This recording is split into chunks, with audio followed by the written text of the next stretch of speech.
तो आज हम पुनः चालू करते हैं सामान्य विज्ञान #2, जो कि आपका लैब परिचारक का जो एग्जाम होने वाला है उसके लिए इम्पोर्टेंट है। तो देखते हैं। देखिए, सबसे पहला है डॉक्टर द्वारा प्रयुक्त होने वाला स्टेथोस्कोप किस सिद्धांत पर कार्य करता है। वह है परावर्तन, व्यतिकरण, अपवर्तन,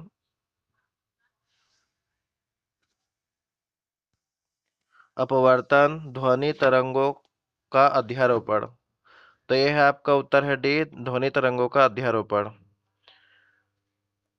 अब हम देखते हैं दो, इनमें से रक्त दाब का मापक यंत्र कौन सा है। एनीमोमीटर, स्फेरोमीटर, स्फिग्रो मैनोमीटर, ए मीटर। तो इसका उत्तर है आपका ए, एनीमोमीटर।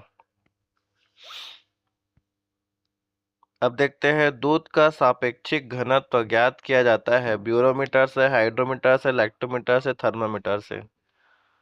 तो इसका आंसर है आपका आंसर सी, लैक्टोमीटर से। दूध के घनत्व को किसके द्वारा मापा जाता है। हाइड्रोमीटर से, लैक्टोमीटर से, बैरोमीटर से, हाइग्रोमीटर से। तो इसका उत्तर है आपका बी, लैक्टोमीटर से। द्रव क्रिस्टल प्रयुक्त होते हैं प्रदर्शन युक्तियों में, कलाई घड़ियों में, पॉकेट कैलकुलेटरों में, उपरोक्त सभी।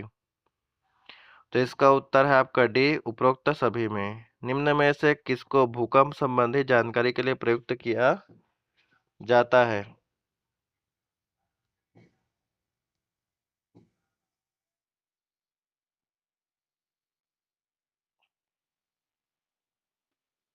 तो निम्न में से किसको भूकंप संबंधी जानकारी के लिए प्रयुक्त किया जाता है। पायरोमीटर, गीगर मूलक गणक, निद्रा वायुदाब मापी, सिस्मोग्राफ।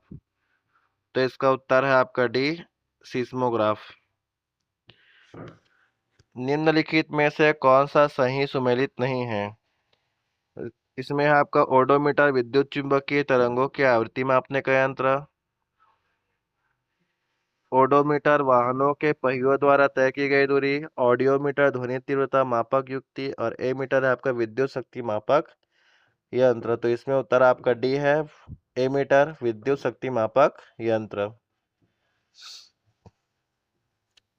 ऑक्सेनोमीटर का प्रयोग किया जाता है वृद्धि दर नापने में, प्रकाश संश्लेषण की दर नापने में, रसाकर्षण की दर नापने में, ऊर्जा ह्रास की दर नापने में। तो आपका उत्तर है ए, वृद्धि दर नापने में। ध्वनि की तीव्रता को मापने वाला यंत्र है एनीमोमीटर, क्रोनोमीटर, ऑडियोफोन, और डी है आपका ऑडियोमीटर। तो आपका उत्तर आएगा इसमें ऑडियोमीटर। इसमें है सही सुमेलित कीजिए। फेदोमीटर वायुमंडलीय दाब, बैरोमीटर वायुमंडलीय आर्द्रता, हाइग्रोमीटर ऊंचाई, अल्टीमीटर समुद्र की गहराई। इसमें कूट दिया है। तो इसका उत्तर होगा आपका ए, पहला का डी समुद्र की गहराई, दो का ए, तीन का बी, और चार का सी। समय मापक विज्ञान है कॉस्मोलॉजी, हारोलॉजी, टामोग्राफी, हाइड्रोलॉजी। तो जिस विज्ञान में समय का मापन किया जाता है उसको बोला जाता है आपका हारोलॉजी। माइक्रोस्कोप का प्रयोग निम्न में से किसके अध्ययन में किया जाता है। पास की वस्तुएं, दूर की वस्तुएं, छोटी वस्तुओं, सूक्ष्म एवं पास की वस्तुएं। तो इसका उत्तर है आपका डी, सूक्ष्म एवं पास की वस्तुएं।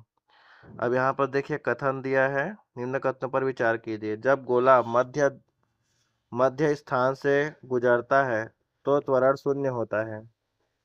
हर आवर्तन में दोलक बा को दोलक दो बार किसी एक निर्दिष्ट समय को प्राप्त करता है।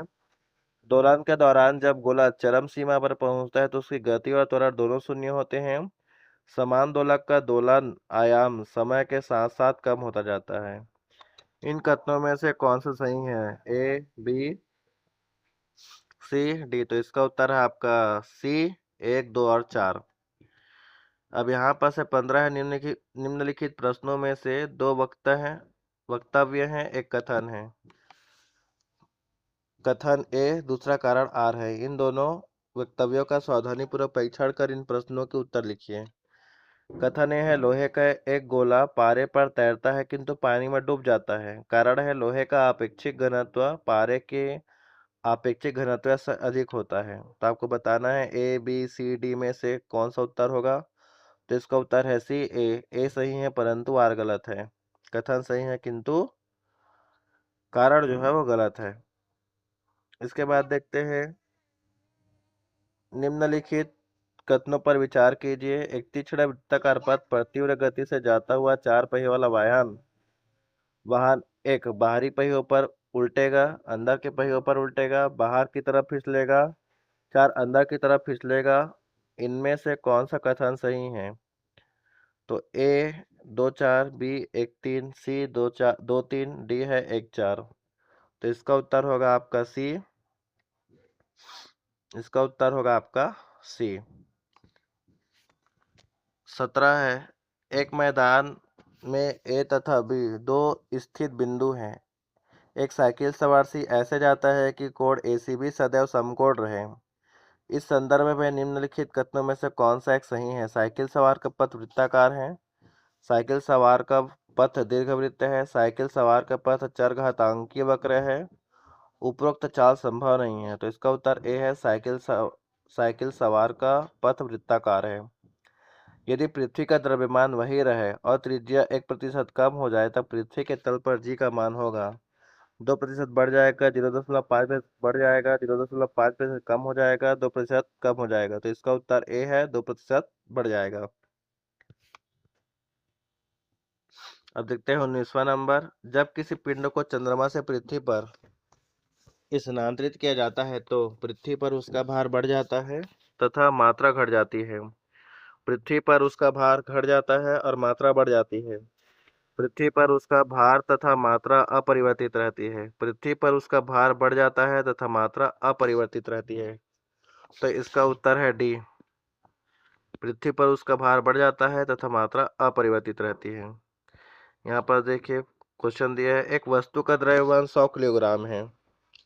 गुरुत्वाकर्षण त्वरण जी बराबर 10 मीटर प्रति सेकंड स्क्वायर है। अगर चंद्रमा पर गुरुत्वाकर्षण त्वरण है 6 मीटर प्रति सेकंड स्क्वायर, तो चंद्रमा पर वस्तु का द्रव्यमान होगा 60 किलोग्राम, 100/6 किलोग्राम, 100 किलोग्राम, 600 किलोग्राम। तो इसका उत्तर है सी, 600 किलोग्राम।